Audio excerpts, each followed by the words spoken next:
Hi, everyone, and welcome back to another show. My name is Tyler, and I'm here with Matt, the founder of ORATS. ORATS is an options analytics platform built on top of over 15 years of historical options data.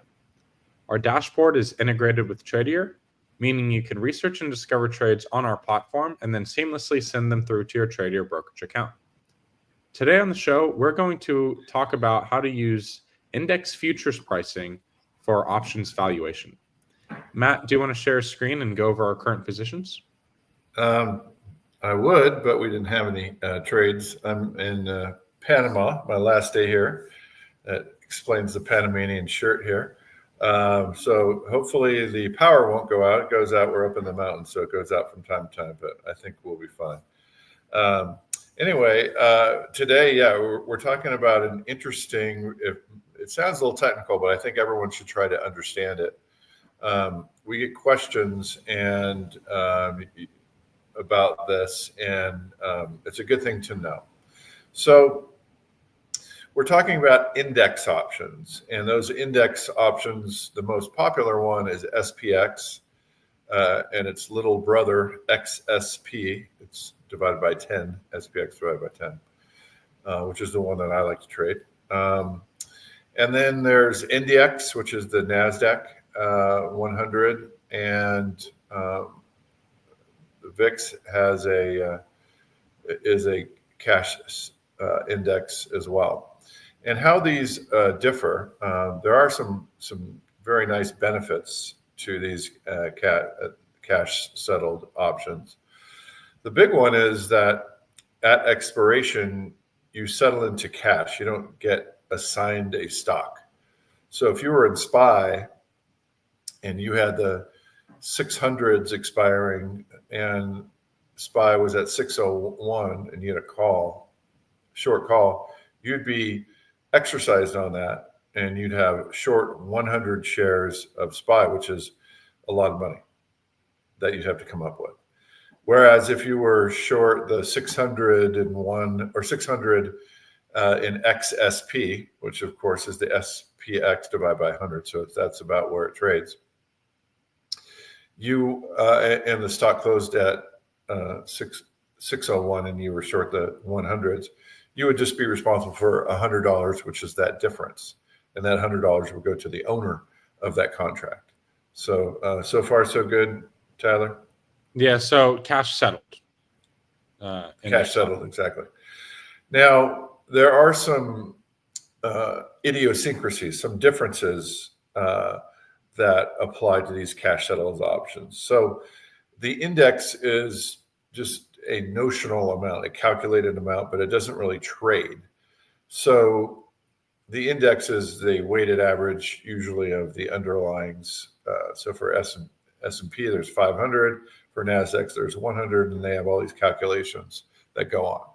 But that isn't really the important thing. The important thing is a futures price, a futures contract trades against those. So if you wanted to do some type of a hedging or delta hedging, you would use, so I have it pulled up so it trades on the CME as the CME site. So you could see that this is a March 2025, it's called the ESH5, and the last on that is 60.30. So the market is down today, and the next one out is the June. So they expire every quarter. So that the futures, just like options, in that there is a contract, but the contract is just for delivery of this March S&P 500. In this case, they call it the ES futures. So you'll hear ES futures. But so these price, and these are priced differently than the underlying cash settled index. So the cash settled index is more or less depending on put call parity. So I had put call parity formula in here, and dividends and interest will change how much that futures contract is worth. Interest is used to discount the risk, the value of the present value of the strike price, and also the dividends affect the present value of the strike price as well. So what we'll see here is you'll see that let's go look at XSP. So XSP, or actually, I probably should have done SPX, but it's just this times 10. So it's 601, 6010. So 6010. So this is more by 20 points. And then June, you'll see that's more by another 47 points. So do you see that, Tyler? Right. So just at like a high level, if the index is trading at 60-10 right now, and the futures is saying it's going to trade at 60-30, that sort of means that the index is expecting to go to that point, or what does that mean? Yeah, I mean that is the I guess implied place, the risk-free place that the index will be in the future, given dividend assumptions and given interest rate assumptions. So doesn't that mean that you could just buy the index and make money in like in this scenario? Well, if you were, and you can synthetically buy the index, right? So you could buy all of the index and it'll be, 60-10, and then it will go to 60-30. However, you'll be, what will happen is that you'll be responsible for paying interest on all those stocks that you have. And so that's why there's no interest in owning a futures. So if you can imagine how much money it would cost you to hold this, there's a lot of interest rate between now and then. So does that make sense, Tyler? I see. So it's ahead of the index price by 20 points just simply because of the interest and dividends. Yeah, you're going to have to go get all that money, millions of dollars, right, and to be able to do that trade that you just mentioned. So that's, and there are a bunch of smart traders out there that figure out what the price should be in relation to what's called the spot price. Like right now, if you added up all of those stocks, the spot price would be, like around 60-10. And so it's very interesting. So the longer it goes out, the longer you would have to go get all that money, right? So now June is 60.77, September is 61.39. And the interesting thing is that if you look at the, actually, I'm going to try to make this bigger. If you look at one of the questions that we've had a few. If you look at what the implied futures rate is by the options, you will see that the options follow that futures price. Does that make sense? So, someone asks, well, why are your options different from what's, the price, the spot price, right? So we'll say, well, you have to consider, and sorry, I'm on a laptop in the mountains in Panama, so it's a little slow, but you have to consider, so let's go down to the at the money, which is around 600. And what I always just look for is what point are the calls kind of equal to the puts, right? So let's take a look at that. Let's see here.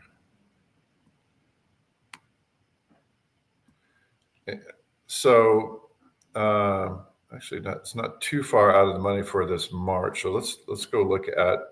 So one of the things that we do is we will calculate the implied futures price, and even though as we saw before, they're only futures prices that are on the quarterly expiration, so March and June, and you know, in some time there's going to be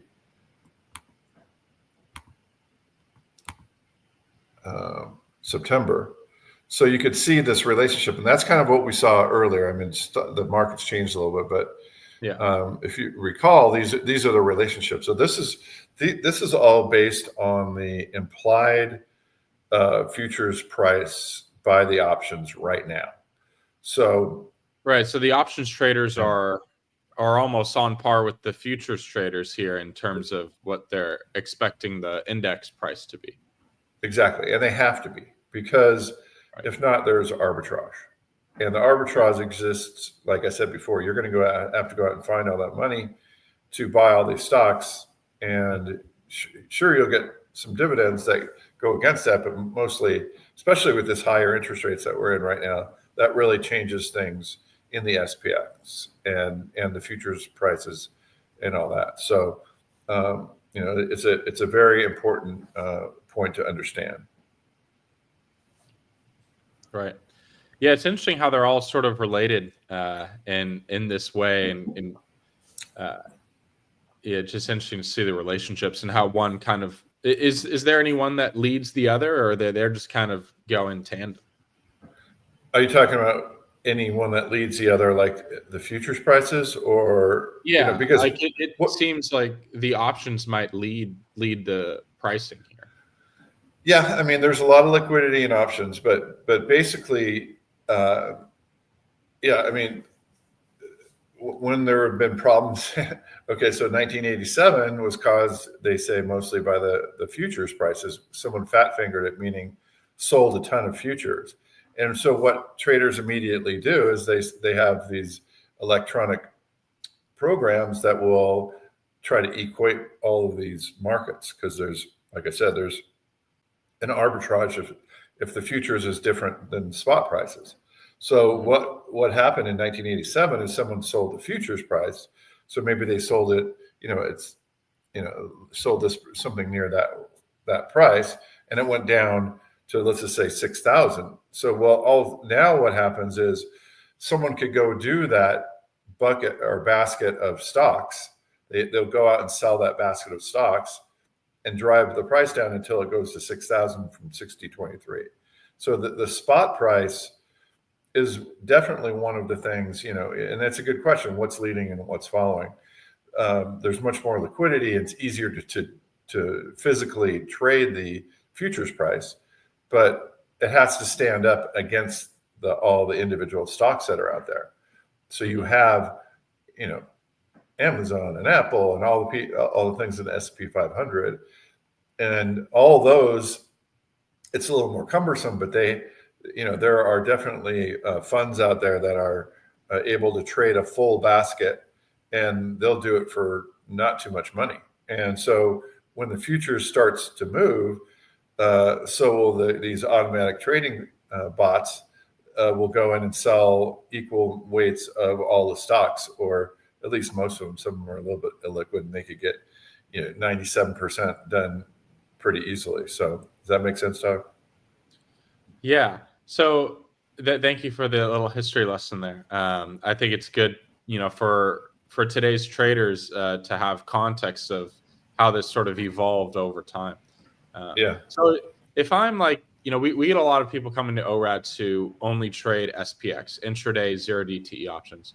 How can ORATs, pricing of the index options help you trade these 0DTE options better? Right. Yeah. So it's a good question. So a lot of these other types or a lot of these other platforms don't have a very good way to price the SPX because they're not really solving for the spot price that well. Some just don't even do that, and that throws off all the implied volatilities and all that. So, firstly, you want to see. You'll want to see good theoretical values that are based on that implied futures price. Secondly, people that trade 0DTEs are is the ones that do it and back test it and do all that. First of all, we sell a lot of data to those people. We have 1 minute increments of data. We're calculating not just the prices and theoretical values, which is one source of alpha. So alpha is just how much you could expect to profit on certain data that you're using. So if some data point has a lot of alpha or has some alpha, you should be profitable that amount over time. So what ORATS attempts to do is we have a lot of calculations, some of which are proprietary, and often, if it's calculated well, like ours are, you can come up with some edge. For example, we have a slope that measures this kind of tangent of this. This is a monthly expiration. So sometimes those fluctuate, and we have forecasts of those slopes. So that's just one of hundreds of different signals and indicators that we have calculated that you might do some type of a skew trade where you buy a higher strike and sell a lower strike, or the opposite, depending on what the skew looks like, for example. So ORATS has that. All those numbers are calculating, minute by minute, and just updating and updating. If you can imagine how much, we have this huge AWS bill, and we're just cranking out all this data. And you could see a graph of slope. You could see a graph of IV 10 day. You could see a graph of the 5 delta IV 10 day. And, so you could see a lot of these things updating in real time. So one way definitely these zero DTE traders can benefit is to utilize ORATS in order to come up with some signals. And signals could be as basic as, in this time, I don't want to, trade this particular short put spread because the implied volatility of the 10 day is rising. And we find that the chances are that when IV is rising, the price of the underlying asset usually goes down. So we're going to wait for a few minutes or whatever. So you could watch that and just try to time your intraday trades a little bit. Same thing applies if it's for not a zero DT trader, but a multi-day holder of an option. You could figure out what days are good to get in and get out.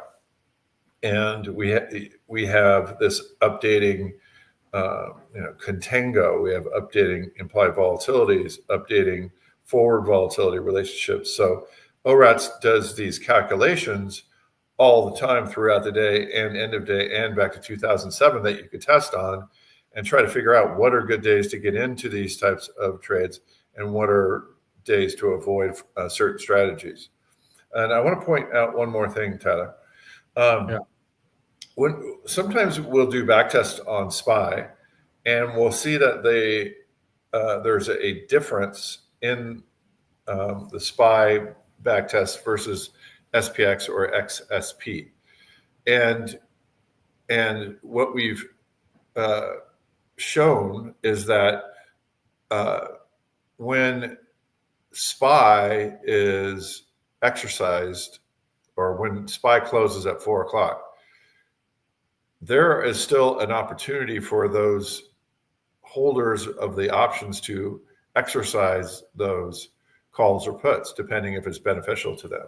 So what you'll see is that SPY usually would go out with some value in the calls and puts. And that is because you have, I think it's at 5:30. So I think it's an hour and a half you have until you need to exercise with the OCC, the Options Clearing Corporation. And, so if something happens in that hour and a half, you could still exercise those. And that's the reason that there is some price left and some value left in it. So if you're doing a back test and you're doing better in SPY, it's usually because you're selling premium, and it's usually the shorter dated strategies that it really shows up in. So, you may have an assumption that, at the close, you mark the options at the intrinsic value, but that isn't really what happens. You need to, when you do these back tests, you need to mark them at what they went out for, meaning there usually be 5 to 10 cents when it looks like it should have no value. So hopefully that makes sense. Yeah, I mean it's a complicated scenario and kind of points to the really important but small differences in between SPY and SPX and those kind of symbols. So yeah, there's a lot of great detail there, Matt. Thank you. Yeah. So those are the main points. I mean, that's what I wanted to touch on today, Tyler, is firstly, there's an implied future for each expiration, even though there's not a future there. You know, we saw by looking at the CME site that there were only futures on the monthly expirations, but we have expirations all the time. So in order to, and we also saw that ORATS has a pretty good way for estimating those futures. The fact that we match pretty closely to these published futures should give you some confidence in the other expirations. So that's really important to see. No, and it's a big deal, because if you want to have accurate Greeks and accurate volatilities and all these other indicators that ORATS provides, like slope and contango, you have to start with an implied futures price at every expiration. Absolutely. And so that's right. So this is a picture of all of the expirations in SPX right now. I'm sorry, I said this column. And what we do is, you can see that this is we call it stock price, but it's the implied futures price, right? And then we calculate a residual yield. What's the real interest rate? And then once we have that, we have calls and puts that equal each other in the implied volatilities. So then we could get some accurate volatilities at each delta in the skew. So this is that expiration, and across the top, these are all deltas. So the 100 delta 0 DTE is trading about a 55. I don't even know if there are any actually right at that point, but and you can see this how the skew goes.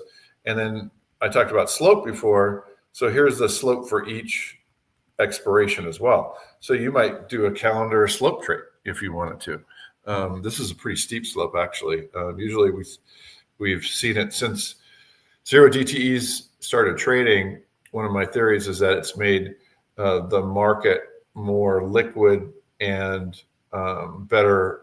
Will it help the market makers alleviate one of the major risks that they had, which was being short puts and long calls, since most of the trading was buying puts from the market makers and selling calls to them. Well, this slope was it used to be in the 7, 8s, and 9s, and now it's back in the 5, 6s, and 7s, but it has been lower. So we calculate anyway that slope is the basically the percentage how different as you go deeper 10 deltas. So every 10 deltas it should be 5% or so higher volatility, and that's how to read what that slope means. And then we also do things like fit the data. If you were some of these, there's some blips in some of the months, so we do things like that as well. But back to your point, the reason that we could get into this detail is because we start off with a very good implied futures price, and that allows us to then and a residual yield, so to line up the calls and puts really well, and then we're able to make accurate skew.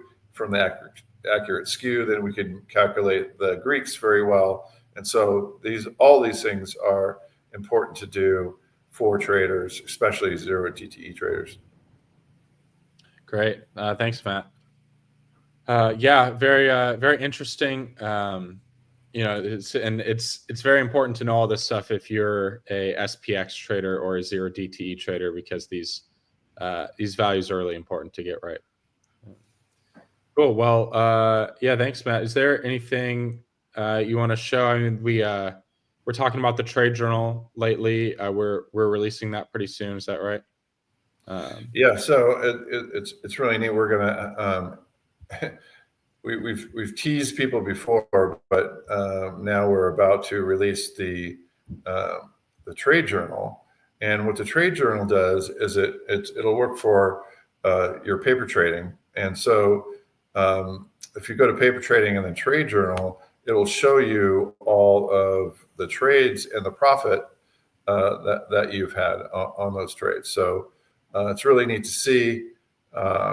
And so we've been doing a lot of testing of it, and we save all of that data, and then so we're able to filter down by your underlyings.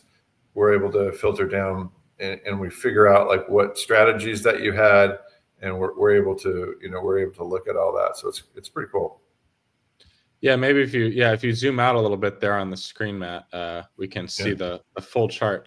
So if you guys want to be part of the beta test of this feature, just send us an email at support@orats.com, or leave a comment in the video, and we'll get you on the beta test when this comes out pretty soon.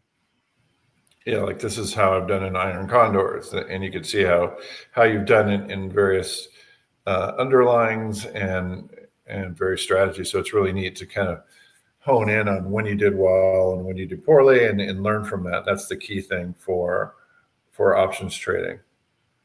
Yeah, it's a big part of our review pillar and part of our 4 pillars approach to successful options trading. So it's great to finally have this pillar here, and excited to show you guys really soon.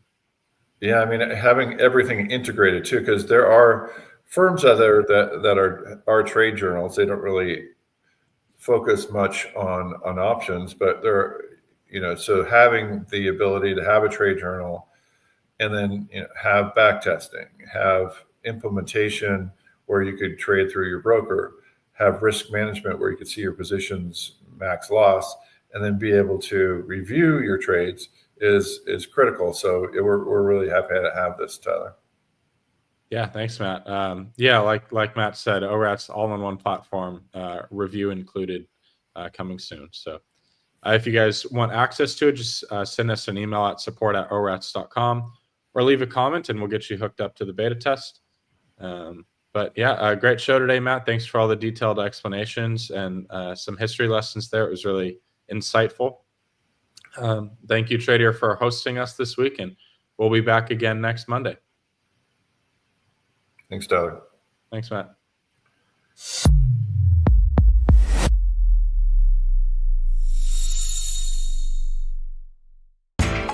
You know how the financial world goes. Here comes the buzzkill. Please make sure to take some time to read this boring disclaimer. We will owe you one.